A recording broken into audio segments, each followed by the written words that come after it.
बसूया. चल बसूया.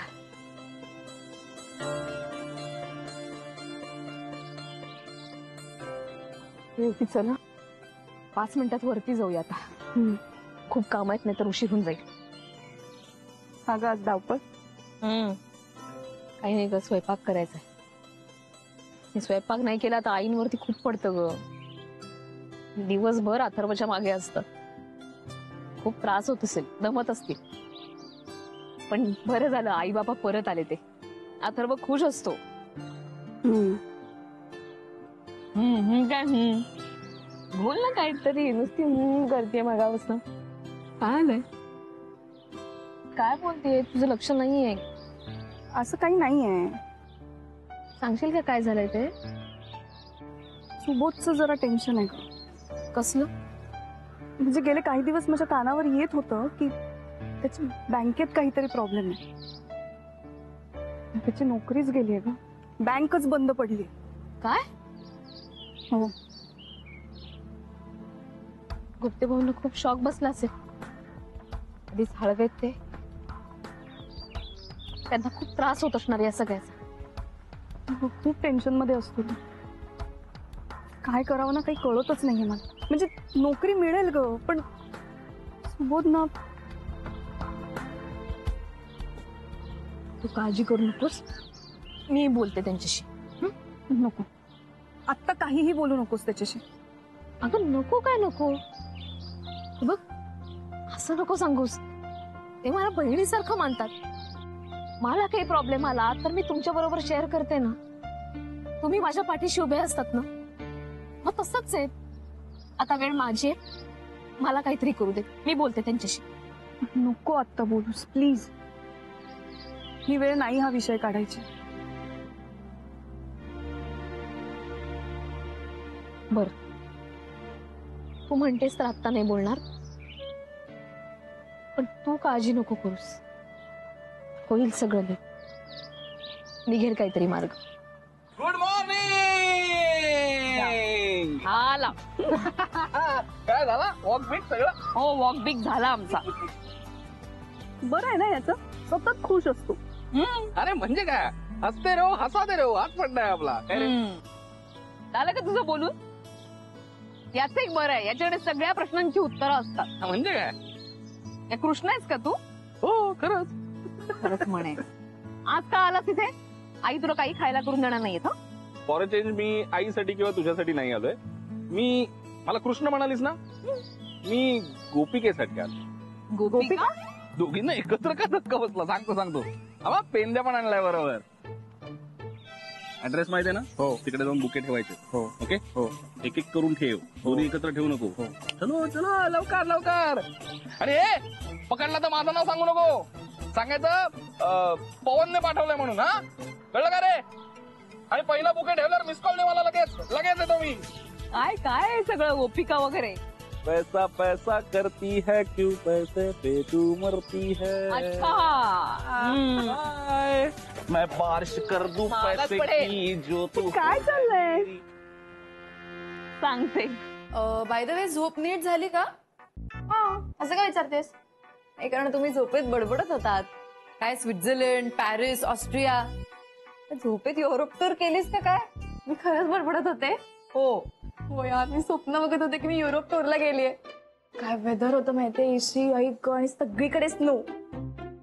ते ठीक आहे, पण कोणासोबत गेली होतीस? म्हणजे गॅरी अंकल का सौमित्र?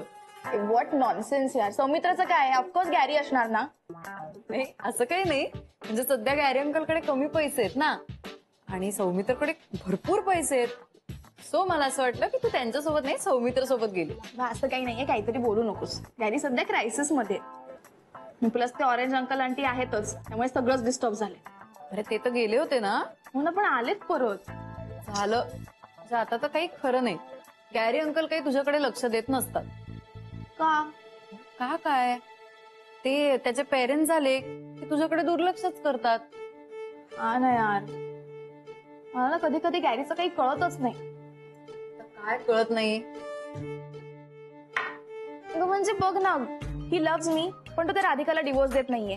ही wants to live with me पण तो त्या राधिका सोबत राहतोय. मला तर कधी कधी डाऊट येतो हा माझ्याशी खरंच कमिटेड आहे की नुसतं टाइमपास करतोय. नाही नाही, अगदी तसं नसेल. आय डोंट थिंक ते टाइमपास करतायत. कशावरून म्हणतेस? अगं कशावरून म्हणजे काय, आता he is given out his heart to you. असे काही बोलू नकोस. तुझं शॉपिंग, आउटिंग, रेस्टॉरंट हे सगळं तू त्यांच्याच जीवावर करतेस ना.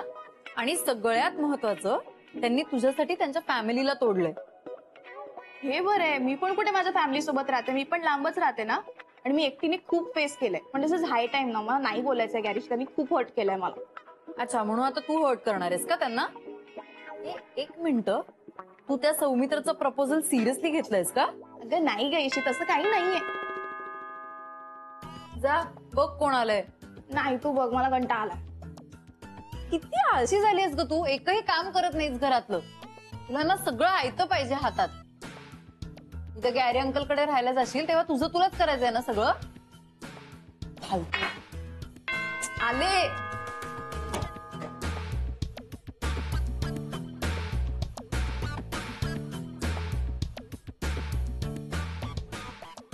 हे काय आहे? ही वाव बुके आहे. तुझ्या नावाने आलाय. आज हे पण आज काय आहे? कोणी पाठवलं असेल हा? माझा बर्थडे पण नाहीये, व्हॅलेंटाईन्स डे पण नाहीये. तुझा बर्थडे असताना तू एवढी शांत नसतीस आत्ता. बर्थडे वीकचं सेलिब्रेशन सुरू असतं तुझं. आणि व्हॅलेंटाईन्स डेला तर काही विचारायचंच नाही, तुम्ही हवेत असता दोघेही. ऑब्विसली असतं एकेकाचं नशीब. हे पण हे कोणी पाठवलं असेल या? ऑब्व्हियसली गुरु अंकलनी, दुसरं कोण पाठवणार? मला नाही वाटत, त्याच्या डोक्यात नाहीये तसे रोमॅन्टिक आयडियाज. पण नाव पण दिसत नाहीये कोणाचं. पण तू म्हणतेस तर गॅरीनेच पाठवलं असेल सरप्राईज द्यायला. व्हॉट?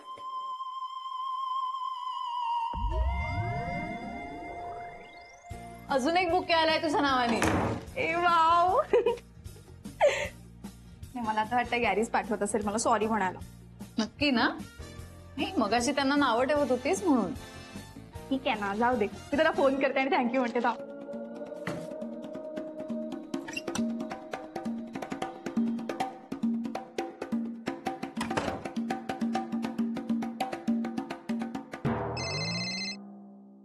High Gary.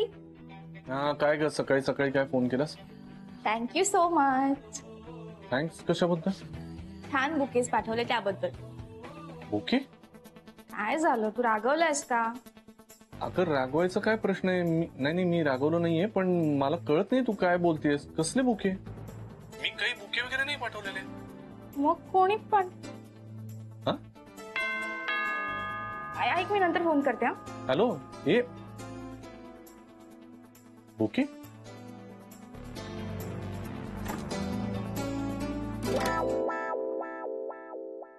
कोण पाठवतंय बुकेज हे? अस्मादिक कोण आहे हा? बच्चा. तू का पाठवतेस बुके? अरे का म्हणजे तुझ्यासारख्या सुंदर मुलींसाठी हे सुंदर फ्लॉवर्स.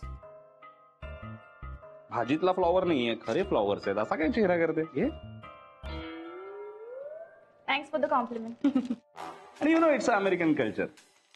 मी तुला एका गोष्टीसाठी इन्व्हाइट करायला आलोय, सो असं रिकाम्या हातांनी येऊ नये. मी तुला डिनरसाठी इन्व्हाइट करायला आलोय. डिनर? हा, जस्ट फ्रेंडली. या सांग ना, येशील ना माझ्याबरोबर डिनरला? ठीक आहे, येते. चला. ठीक आहे. छान चाललंय की. हो, आता काय अंकलच करून टाकलाय माझा. आता काय शनायाला नवीन बॉयफ्रेंड मिळालाय ना. ठीक गुरु. तू बघ, तुझा बास झाला फालतूपणा. अरे त्याला नाही, तुला कळत नाही का काही? गॅरी काहीतरी बोलू नकोस तू. He is my good friend. हा, ऑफकोर्स. ठीक आहे. तू हा गुड फ्रेंड. हा असा गुड फ्रेंड. हा गुड फ्रेंड काय असे बोके घेऊन येतात तुमच्यासाठी? हा, हे आणलं तिच्यासाठी तू, आणि काय डिनरला इन्व्हाइट करतात. हे गुड फ्रेंड तुमचे. ठीक आहे ना, एवढा का चिडतोयस गुरु? हे बघ, तू माझ्याशी बोलू नकोस. बास झाला, अति करतोय तू. अरे काय अति केलं गुरु? डिनर साठी तर विचारतोय मी फक्त तिला. लग्नासाठी त्यांना विचारलंय. हो ना बच्चा? हो ना. बच्चा. नाही आता हा म्हणणार का बच्चा तुला? सौमित्र मला बच्चा म्हणू नको ना. बरं बरं बरं, चिडू नका दोघंही चिडू नका. मी बच्चा नाही म्हणत. मग तुला काय आवडतं? स्वीटी, सोनू, काय म्हणू? हे बघ आता तू पास झाला, मी ऐकून घेतोय म्हणून गैरफायदा घेऊ नकोस. मी तुला खूप आधीच सांगून ठेवलंय माझं आणि शनायाचं काय रिलेशनशिप आहे, आणि आता त्याच्यामध्ये उगीच फालतूपणा करू नकोस. मी सांगून ठेवतोय तिच्या नादाला लागायचं नाही. अरे मला काय वेळ लागलाय का तुझ्यासारखं हिच्या नादाला लागायला? डॅडी काम डाऊन यार, एवढा काय इश्यू करतोयस? ओके चिडू नको गुरु. ओके ओके ओके, मी जोक नाही करत. एक शेवटचं फक्त तिला सांगून जातो, फ्लर्ट नाही करत आहे मी. ओके, एकच सांगून जातो फक्त. शनाया, गुरु अंकल नाही सोबत तुला. आत्ताच्या निघतोय. गुरु चिडू नको. अरे तब्येत तर सांभाळ. आत्ताच आजारातून उठलायस तू. तुला जा म्हणतो. जातोय. शनाया, मला डिनरचा कळव फक्त. बायशी. हो हो हो. तू काय कळवणार आता त्याला? काय कळवणार आहे? Not decided eight. अजून फिक्स नाही? नाही म्हणजे काय जाणार आहेस का त्याच्याबरोबर डिनरला? कुठे म्हंटल यार असं? शनाया तू काय वागतेस यार? काय मूड? अरे हो, पण त्यांनी जस्ट इन्व्हाइट केलं आता मला. मी जाणार की नाही माहिती नाही, बघू ना. ठीक आहे ना.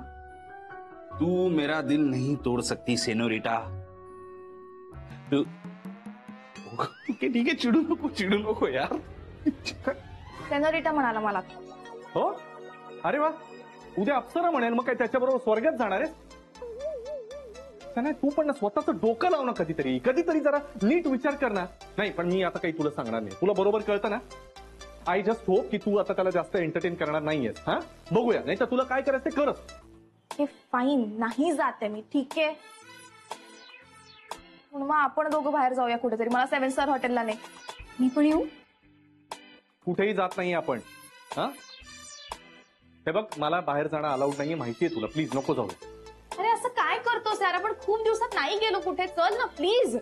Try to understand. माझं पोट बरं नाहीये, त्याच्या बाहेरचं खाणं पण अलाउड नाहीये. प्लीज आता हट्ट करू नकोस बरं. आणि चल, ऑफिसला जायचंय, उशीर होतोय. आवर आता पटपट. आणि हे फेकून द्या आधी. बुके घेताय.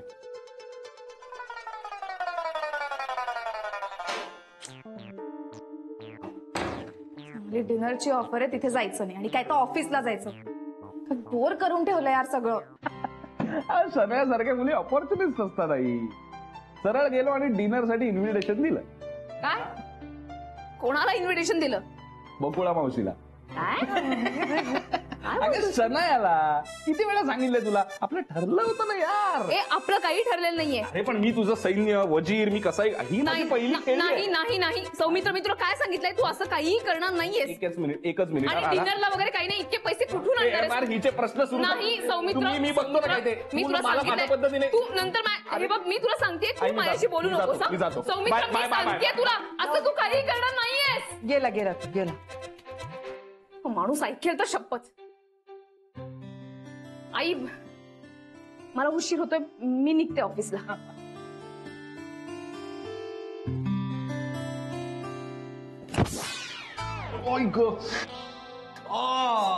सॉरी. सॉरी काय सॉरी? नीट बघून नाही चालतात का तुला? सॉरी या उठा. हसायला काय झालं? अहो, हसण्यासारखं आहे का? नाही तसं नाही. तुम्ही एकदम पडलात ना, म्हणून हसवलं, बाकी काही नाही. त्यापेक्षा नीट बघून चालली असते तर पडलो नसतो मी. मी नीट बघूनच चालते. तुमचा पाय वाकडा पडतो ते बघा पहिले. तुला मी चला उठा. काही गरज नाही, मी उठेन माझा. मग बघा. राधिका, हे बघ, तुला मी गुरु उठ चल. काही गरज नाही, मी उठेन माझा. आई, याला म्हणतात ओव्हर कॉन्फिडन्स. आणि नानाजी म्हणतात असं नाही की एकदा पडलेल्या माणसाला पुन्हा उभं राहायला खूप वेळ लागतो. उठा. काही गरज नाहीये. घे ना माझा हात. आई. घे तर. अरे मी आहे ना, माझा हात पकड आणि उठ. आई. लहानपणी असा खडमडायचा ना, केवढा रडायचा माहितीये गुरु. दे. अजूनही रडतंय तुमचं बाळ. राधिका, तू बघ, तुला मी अरे चिडू नको ना, दे ना हात. उठ ना. उठ. जरा हळू मला. बरं हळू. सावकाश. आई, सावकाश. आई बाई, लागलं का रे जोरात जास्त? हा, आई, थँक्यू. आई लेखाचं ना आता थँक्यूच असते का? ठीक आहे आई, तू आता उगीच काळजी दाखवू नकोस. मला सिंपती द्यायची काही गरज नाही. बाय गुरु, तू ज्याला सिंपती म्हणते ना, त्याला मी प्रेम म्हणते. आईला फक्त एवढंच कळते बरं, आपल्या लेकरावर प्रेम करावं, आपला लेक कुठेतरी चुकला विकला तर त्याला 4 शब्द कठोर बोलावे, पण ते काळजी घेणं सोडायचं नाही मात्र. हा, आता काळजी आणि प्रेमाच्या नात्याचा अपमान करते का तू? हो, जाता येतं तुम्ही माझा अपमान करता त्याचं काय? तेव्हा कुठे जातं प्रेम? आता मायबाप बोलले 4 शब्द कठोर तर का अंगाला भोका पडतात का? हा, ते भल्यासाठी असतं ना, ते तेवढं असं समजायचं का मायबापाची आपली आटली माया आपल्याबद्दल? पास ना, आता किती इमोशनल फंड देणं, मला नाही ऐकायचं. चल मी जातो. किती वेळा तुला बोंबलू बोंबलू सांगितलं, जातो बोलायचं नाही, येतो म्हणाव ना. हो आई येतो आता, प्लीज पास. बाई, या पोराला कसं सुधरावं काहीच कळत नाही बाई. जन्मापासून मायबापासोबत असलेल्या नात्यांच्या गाठी कालची कुठली पोरगी येते आणि तडकन तोडून निघून जाते बरं. सॉरी, मला खूप उशीर झाला. अगं नाही, आम्ही आत्ताच आलोय.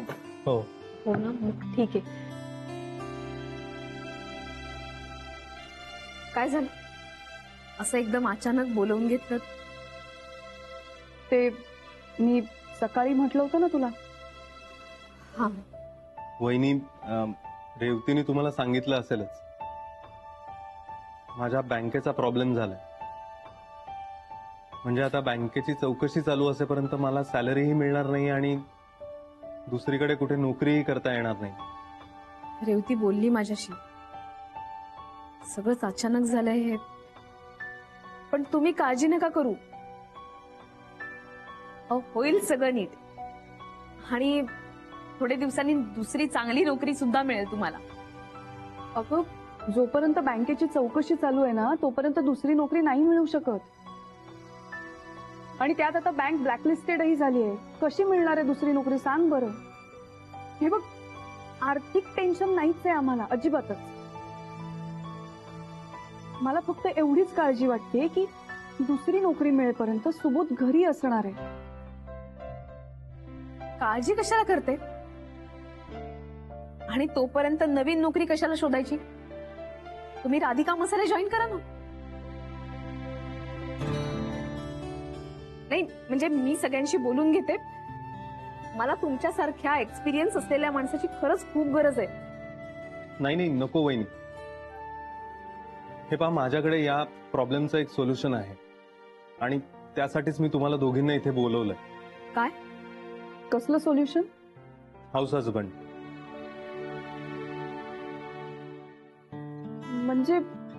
म्हणजे मी घर सांभाळेन, नेहाची काळजी घेईन, तू तुझ्या करिअरवर कॉन्सन्ट्रेट कर. अरे पण असं कसं, मग तुझ्या करिअरचं काय? हो, मान्य आहे मला, पण या सगळ्यात मला माझं घर सांभाळण्यात काहीच कमीपणा वाटत नाही. वहिनी, तुम्ही तरी सांगा ना हिला. खरंच गुप्ते भाऊ, खरंच खूप छान कल्पना आहे. तुम्ही तुमचं घर सांभाळणार, नेहाला सांभाळणार. हा, पण घर सांभाळणं एवढी सोपी गोष्ट नसते बरं. आपल्याकडची मानसिकता चुकीची आहे. बाईनं घराबाहेर पडायचं नाही, तिनं घरात थांबायचं, काम करायचं, घर सांभाळायचं. पुरुषानं घराच्या बाहेर पडायचं, त्यांनी पैसे कमवायचे. पण तो बाहेर पडल्यानंतर घरातली स्त्री घरामध्ये आपला संसार सांभाळण्यासाठी, घर सांभाळण्यासाठी काय काय करत असते याची काही किंमतच नसते त्याच्या लेखी. घरकाम करणारी बाई म्हणजे काय, तर काहीही न करणारी बाई, अशी आपली मानसिकता. आणि हीच मानसिकता चुकीची. पण आता नोकरी गेल्यानंतर तुम्ही घर सांभाळताय, हा तुमच्या मनाचा मोठेपणा आहे. खरंच तुम्ही खूप वेगळा विचार करताय. मलाही त्याचा विचार पटतो, पण माझं एवढंच म्हणणं आहे की ह्या सगळ्यात तू तुझ्या करिअरकडे दुर्लक्ष करू नकोस. मला हे आवडतंय, पण तुम्ही दोघांनी निर्णय घ्या, याच्यावरती अजून विचार करा. नाही, आपण नवीन विचार केला पाहिजे असं आपण म्हणतो खरं, मग त्याची सुरुवात स्वतःपासूनच केली पाहिजे ना. करेक्ट आहे रेवती, अनेक गोष्टी बदलायला हव्या. लोकांची मानसिकता बदलायला हवी. त्यांचा गृहिणीकडे बघण्याचा दृष्टिकोन, घरकामाकडे बघण्याचा दृष्टिकोन बदलायला हवा आता. हो ना?